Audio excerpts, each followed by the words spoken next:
सन्मान सभापती महोदय, यासोबतच मी नम्रपणे काही गोष्टी या ठिकाणी निमित्ताने मांडू इच्छितो की शासनाचे या सर्व या विकासाच्या दृष्टिकोनामध्ये शिक्षण क्षेत्राकडे दुर्लक्ष होत आहे।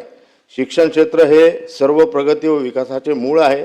त्यामुळे या क्षेत्रात गुंतवणूक करताना प्राधान्य असलेल्या क्षेत्रावर एकूण उत्पन्नाच्या 6% खर्च होत नाही व त्यामुळे शिक्षण सेवकासारखी योजना असेल, शिक्षक व कर्मचाऱ्यांना मानधनावर नियुक्त करणे असेल, विनाअनुदानित व अंशतः अनुदानित पद्धतीमुळे शिक्षक व शिक्षकेतर कर्मचाऱ्यांना 10 ते 15 वर्षापर्यंत पूर्ण वेतन मिळत नाही। कर्मचाऱ्यांना पगार वेळेवर होत नाही। थकीत देयके मागील 4 ते 5 वर्षापासून प्रलंबित आहेत, त्यांनाही पुरेसा निधी उपलब्ध होत नाही। या ठिकाणी सभापती महोदय, त्रुटीपूर्तता केलेल्या ज्या अंशतः अनुदानित शाळा आहेत त्या अनुदानाच्या टप्प्यापासून वंचित राहिलेल्या आहेत। 30 दिवसात त्यांनी त्रुटीपूर्तता केलेली आहे। या ठिकाणी त्यांना त्या टप्पा अनुदान मिळाला पाहिजे। 5व्या वेतन आयोगानुसार अदा केले जात नाही, त्यामुळे शिक्षणासाठी या बाबी योग्य नाहीत।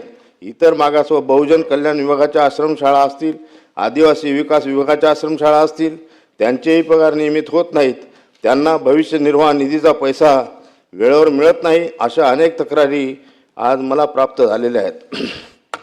शाहू फुले आंबेडकर यांच्या 165 अनुसूचित जाती जमाती आश्रमशाळा 100% अनुदानासहित वेतन श्रेणीसाठी प्रलंबित आहेत, त्यांना वेतन दिले गेलेले नाही। या ठिकाणी महाराष्ट्रामध्ये जवळपास 78 वरिष्ठ महाविद्यालये आहेत जे 2000 नंतर स्थापन झालेले आहेत, त्यांना आणखीनही अनुदान नाही। स्वयंअर्थसहाय्यित शाळा